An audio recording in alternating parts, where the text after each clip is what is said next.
अस्सलाम वालेकुम। आज की इस वीडियो में कॉन्ट्रैक्ट एक्ट के जो सेक्शंस कवर करेंगे वो हैं 232 से 232 से ऑनवर्ड सेक्शन 238 तक, यानी ये कॉन्ट्रैक्ट एक्ट की लास्ट वीडियो है। सबसे पहले 232 है, इसमें ये बताया गया है कि performance of contract with agent suspected to be principal, यानी क्या किया, suppose to be principal. Performance ऐसे कॉन्ट्रैक्ट की परफॉर्मेंस जहाँ पर एजेंट को जो है वो क्या सपोज किया जा रहा है कि ये जो है प्रिंसिपल है। अगर जो है where one man makes a contract with another, जब कोई एक आदमी जो है दूसरे पर्सन के साथ कॉन्ट्रैक्ट में इंटर होता है, neither knowing nor having reasonable ground, उसके पास ना ही वो ये उसके पास नॉलेज होती है, ना ही वो ये जानता है, ना ही उसके पास ये रीजनेबल ग्राउंड्स होते हैं कि वो सस्पेक्ट करे हो कि भाई ये जो है एक एजेंट है। Principal he require the performance of the contract, ठीक है। अगर थर्ड पार्टी किसी पर्सन के साथ कॉन्ट्रैक्ट में इंटर होती है और वो ये नहीं जानती कि ये एजेंट है और ये जो है प्रिंसिपल के बिहाफ पर एक्ट कर रहा है, ठीक है, और प्रिंसिपल जो है वो ये चाहता है कि भाई परफॉर्मेंस हो उस कॉन्ट्रैक्ट की। अब वो क्या करेगा, such performance subject to the rights and obligation subsisting between the right, और वो क्या करेगा, पूरे करेगा उन राइट और ऑब्लिगेशंस को जो एजेंट और दूसरी पार्टी थर्ड पार्टी के दरमियान है उनको पूरा फुलफिल करेगा, ठीक है, अगर वो चाहता है कि उसकी परफॉर्मेंस हो।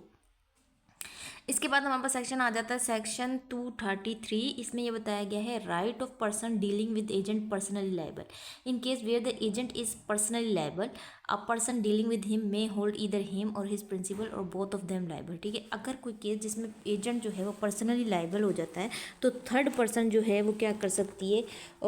उसके या तो उसके खिलाफ सिर्फ एजेंट के खिलाफ शू कर सकती है या फिर उसके प्रिंसिपल या दोनों को जो है वो लाइबल ठहरा सकती है अंडर सेक्शन 233। इसके बाद हमारे पास सेक्शन आ जाता है 234 कंसिक्वेंस ऑफ इंड्यूसिंग एजेंट और principal to act on behalf that principal और agent will be held exclusively liable when a person who has made a contract with an agent induce the agent to act upon the belief that the principal only will be held liable or induce the principal or to act upon the belief that the agent only will be held liable, he cannot afterward hold liable the agent or principal respectively। 234 हमें ये बताता है कि जब एक person ये कह देता है ना कि अगर एजेंट के साथ है वो, तो एजेंट के साथ तो कहता है कि भाई अगर ये कॉन्ट्रैक्ट कर ले मेरे साथ, अगर इसमें अगर मुझे कोई भी लॉस हो जाता है तो फिर उस सूरत में जो है प्रिंसिपल लाइबल होगा, मैं शू नहीं करूँगा। यहाँ फिर प्रिंसिपल को के साथ प्रिंसिपल को कहता है कि अगर मेरे साथ ये कॉन्ट्रैक्ट में इंटर हो जाओ, थर्ड पर्सन की बात की जा रही है, और अगर इसमें मुझे कोई भी जो है वो इंड्यूस करता भड़काता है, ठीक है, बिलाता बसलाता है कि अगर जो है कोई भी लॉस वगैरह हो गया तो मैं एजेंट को जो है वो शू कर दूंगा, तो इस सूरत में वो फिर जो है यहाँ पे स्टॉपर लग जाता है। फिर इसमें ये है कि वो जो है थर्ड पार्टी पे स्टॉपर लग जाएगा, फिर वो उस पर जो है अगर वो एजेंट का कहता है कि भाई एजेंट को मैं लाइबल नहीं करूँगा, तो वो फिर एजेंट को लाइबल नहीं कर सकता, शू नहीं कर सकता उसके खिलाफ जो भी डैमेज होंगे उस डीलिंग में, ठीक है। अगर वो प्रिंसिपल को ये कहता है कि उसको शू नहीं करेगा तो फिर एजेंट को करता है, तो फिर प्रिंसिपल को जो है वो शू नहीं कर सकेगा, स्टॉपर लग जाएगा थर्ड पार्टी के ऊपर। Person falsely contracting as agent not entitled to perform 236 a person with whom a contract has been enter into the character of agent is not जो है वो इंटाइटल। 235 हमने पढ़ लिया। 235 लाइबिलिटी ऑफ, यस 235 आएगा पहले, लाइबिलिटी ऑफ प्रिटेंडेड एजेंट, ठीक है। A person untruly representing himself to the authorized agent of another and thereby inducing a third person to deal with him as an agent is liable if his alleged employer does not ratify his act to make compensation to the other in respect of any loss or damage which he has incurred by such dealing। अगर एक person जो है अपने आप को जो है ऐसे रिप्रेजेंट करता है कि वो जो है एजेंट है, कोई नामी गिरामी नाम लेता है किसी भी कंपनी वगैरह का और कहता है किसी थर्ड पर्सन कॉन्ट्रैक्ट में इंटर होने के लिए कि मैं तो फलां का जो है वो एजेंट हूँ, तो आप मुझसे ये चीज़ें ले लें, प्रोडक्ट्स वगैरह खरीद लें हैं, और जो उस पर्सन जो उस कंपनी वगैरह का जो जो मतलब एम्प्लॉयर होता है वो अगर उसको रेक्टिफाई नहीं करता है उस एक्ट को, तो फिर जो है बाद में अगर वो रेक्टिफाई नहीं करता कि नहीं ये तो हमारा एजेंट था ही नहीं, तो फिर उसको क्या करना पड़ेगा, कंपनसेशन देना पड़ेगा थर्ड पार्टी को जो भी उसने लॉस इनकर्ड हुए, क्योंकि उसने क्योंकि वो चीज़ उसने थर्ड पार्टी ने उस पे बुनियाद पे कॉन्ट्रैक्ट किया था कि ये जो चीज़ मैं खरीद रहा हूँ ये तो अच्छी चीज़ होगी, क्योंकि नामी गिरामी कंपनी की है, लेकिन वो जो है वो दूसरे दिन ही ख़राब हो जाती है, तो उस सूरत में क्या है कि वो जो है वो डैमेज जो भी काज होगा, लॉस होगा, वो उसको कंपनसेट करेगा एजेंट जो है थर्ड पार्टी को। person falsely contracting as agent not entitled to performance. A person with whom a contract has been entered into the character of agent is not entitled to require the performance of it. He was in reality acting not as an agent but on his own account.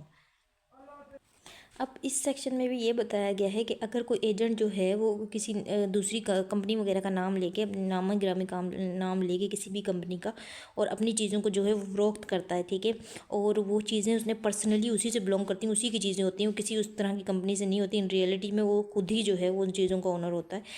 तो वो उसका नाम लेके जो है वो contract करता है, तो फिर उस सूरत में भी उसने क्या करना है, कंपनसेशन देनी है, ठीक है। इसके बाद हमारे पास सेक्शन आ जाता है 237। इसमें ये बताया गया है कि liability of principal inducing believe that agents authorities authorized act were authorized when an agent has without authority done act or incurred obligation to third person on behalf of his principal. The principal is bound by such act or obligation if he has by word conduct induced such person to believe that such act and obligation were within the scope of agent's authority.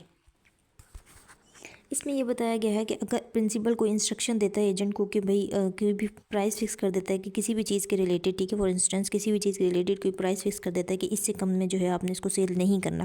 लेकिन agent जो है वो उसको instruction को follow नहीं करता और वो फिर भी उसमें कम लेस प्राइस में जो है उसको वर्क कर देता है, तो इस कंडीशन में अगर जो है वो थर्ड जो प्रिंसिपल है वो स्टिल लायबल रहेगा,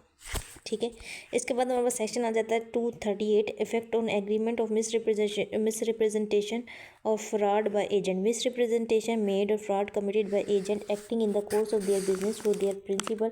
have the same effect on the agreement made by such agent as if such misrepresentation और फ्रॉड हैड बीन मेड और committed by the principal, but misrepresentation made और fraud committed by the agent in matter which do not fall with in their authority do not affect their principal. इस section में बस इतनी सी बात की गई है कि अगर कोई एजेंट कॉन्ट्रैक्ट करते हुए किससे थर्ड पार्टी से कॉन्ट्रैक्ट करते हुए मिसरिप्रेजेंटेशन करता है, कोई फ्रॉड करता है, किसके बिहाफ पर एजेंट काम कर रहा होता है, अपने प्रिंसिपल के बिहाफ पे काम कर रहा होता है, अगर तो वो उसके बिजनेस और यूजुअल कोर्स ऑफ बिजनेस में चीज़ आती है तो फिर तो जो है वो प्रिंसिपल लाइबल होगा। लेकिन अगर वो उसका बिजनेस ही नहीं है और वो कुछ ऐसा करता है तो फिर उस सूरत में जो है वो एजेंट और इटसेल्फ जो है खुद जो है वो लाइबल होगा, उसके लिए प्रिंसिपल की कोई लाइबिलिटी नहीं है।